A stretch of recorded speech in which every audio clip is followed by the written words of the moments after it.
श्री कृष्ण गोपियों के साथ बहुत सी लीलाएं करते थे। कृष्ण गोपियों की मटकी फोड़ते, माखन चुराते और गोपियां श्री कृष्ण की उल्हाना लेकर मैया यशोदा के पास जाती। ऐसा कई बार होने पर मैया यशोदा कृष्ण की उल्हानाओं से तंग आ गई और छड़ी लेकर कृष्ण की ओर दौड़ी।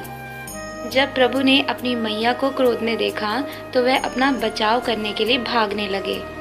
भागते भागते कृष्ण एक कुम्हार के पास पहुंचे। कुम्हार अपने मिट्टी के घड़े बनाने में व्यस्त था, लेकिन जैसे ही कुम्हार ने कृष्ण को देखा वो बहुत प्रसन्न हुआ। कुम्हार जानता था कि कृष्ण साक्षात परमेश्वर हैं। तब प्रभु ने कुम्हार से कहा कि कुम्हार जी, आज मेरी मैया मुझ पर बहुत क्रोधित है। मैया छड़ी लेकर मेरे पीछे आ रही है, भैया मुझे कहीं छुपा लो। तब कुम्हार ने श्री कृष्ण को एक बड़े से मटके के नीचे छिपा दिया।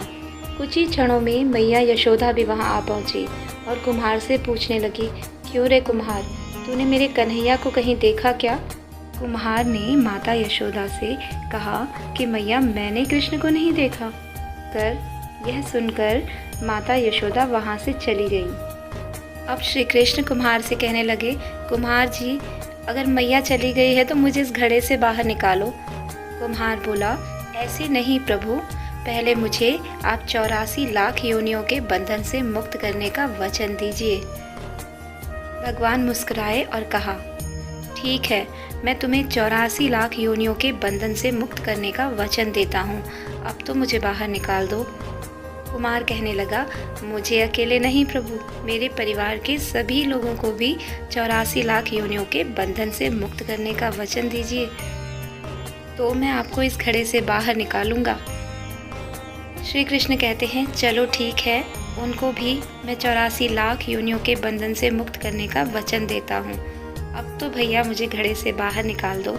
इस पर कुम्हार कहता है, बस प्रभु, एक विनती और है, उसे भी पूरा कर दीजिए, तो मैं आपको घड़े से बाहर निकाल दूंगा। वो भी बताओ, क्या कहना चाहते हो?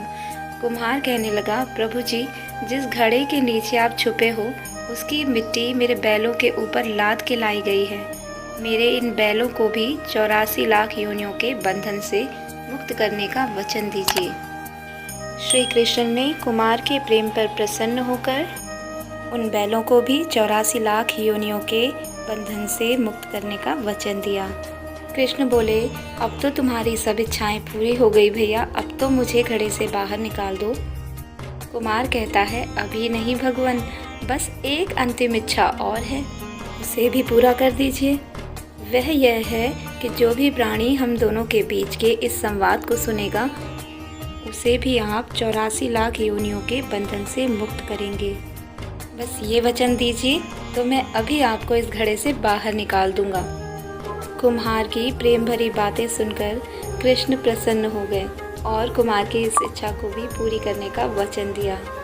फिर कुम्हार ने बाल कृष्ण को घड़े से बाहर निकाला, उनके चरणों में साष्टांग प्रणाम किया, प्रभु के चरण धोए और चरणामृत लिया, अपनी पूरी झोपड़ी में चरणामृत का छिड़काव किया और प्रभु जी के गले लगकर इतना रोए कि उनमें विलीन हो गए। अब जरा सोचिए कि जो बाल कृष्ण 7 कोस लंबे चौड़े गोवर्धन पर्वत को अपनी इकन्नी उंगली पर उठा सकते हैं, तो क्या वो एक घड़ा नहीं उठा सकते थे?